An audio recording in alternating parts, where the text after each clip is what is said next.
नमस्कार, मी जयश्री आर्टमध्ये खूप खूप स्वागत. कशा आहात? आनंदात मजेत आहात ना? राहिलंच पाहिजे. आज आपण ना मूग चाट बनवूया. नित्य मूग आणि शेंगदाणे दोन्ही वेगवेगळे मी भिजत घातले होते 4 तास. नंतर कुकरला शिट्ट्या करून घेतलेल्या आहेत. थोडं शिजायला पाहिजे ना मूग. जर तुम्हाला पाहिजे तर मिक्स पण तुम्ही घालू शकताय. बटाटे पण शिजवून बारीक काप केलेले आहे.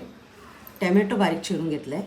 कांदा बारीक चिरून घेतला आहे. कोथिंबीर, लिंबू आणि धने जिरे पावडर आहे, मी घरी तयार केलेलं आहे. हे मीठ आहे, मिरची पावडर, चिंच आणि गुळाची चटणी, पुदिना चटणी, पिठी साखर, चाट मसाला आणि दही. आधी आपण मूग घेऊया. आपल्याला जेवढं प्रमाण पाहिजे तेवढं आपण घ्यायचं. आणि शेंगदाणे शिजवून घेतलेले आहेत, त्यामुळे ते खूप छान लागतात. शिजवलेले शेंगदाणे कमी वापरायचं, आपल्याला जसं पाहिजे तसं घ्यायचं आपण. आणि ह्याच्यावर आधी ना आपण काय करूया, लिंबू पिळून घेऊया. कारण सगळं एकत्र मिक्स करताना छान वाटतंय. नाहीतर काय होतं, एका साईडलाच लिंबू राहते ना. आता आपण सगळं घालून मिक्स करणार आहे. मग आता घालूया आपण टॅमॅटो. आणि हे कलरफुल खूप छान लागतंय आणि दिसायलाही छान आहे. कलर एकदम मस्त. बटाट्याची काप, हे कांदा. आता उन्हाळ्याचे दिवस आहेत, कच्चा कांदा पण खायला चांगलं असते, थंड असते कच्चा कांदा. आणि हे काय मूग चाट आपण कधी पावसाळ्यात म्हणा, वाटलं बाहेर पाऊस छान येत आहे तर आपण खाऊ शकतो ना. किंवा थंडीच्या दिवसात, कुठल्याही दिवसात मूग हे पौष्टिक आहे, शेंगदाणे पौष्टिक आहेत, बाकीचे साहित्य पण चांगले आहेत ना. आपण कधी करू, कैरीच्या सीझनमध्ये कैरीचे बारीक काप करून टाकायचं, खूप छान लागतंय. आता हे धने जिरे पावडर घालूया आपण.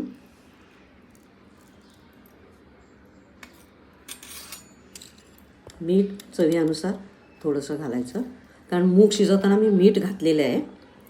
आणि आता मिरची पावडर कमीच घालायचं, कारण आपण याचं पुदिनाची चटणी आहे की नाही, ते तिखटच आहे, त्यामुळे आपण कमी वापरायचं.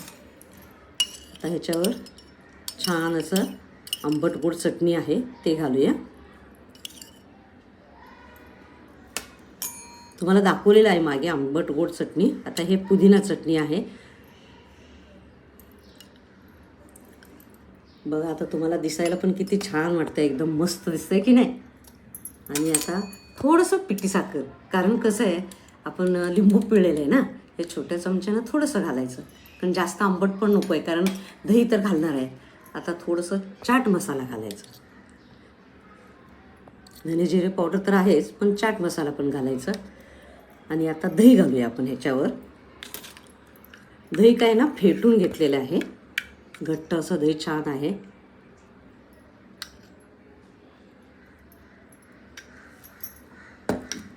ह्याच्यावर आपण सेव घालायचं. मी नेहमी घरी करत असते, पण यावेळेला गडबड झाली, सगळेजण घरात कर म्हणले ना, मग आता विकत आणलेलं आहे. नाहीतर घरी सेव केले ना खूप छान होते.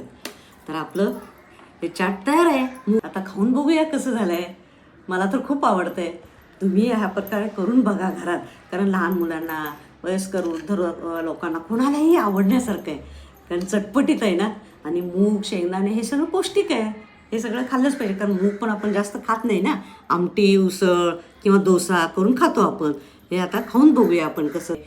मग मी तुम्हाला सांगते, लाल, हिरवा, पिवळा सगळ्या कलरचं झालेलं आहे ना, मस्त वाटते खायला. तर मी आता खाऊन बघते आणि मग तुम्हाला सांगते कसं झालं आहे. तर तुम्ही बी करून बघा. काय सुंदर झालं आहे हो, खरंच अप्रतिम झालेलं आहे. तुम्ही पण करून बघा.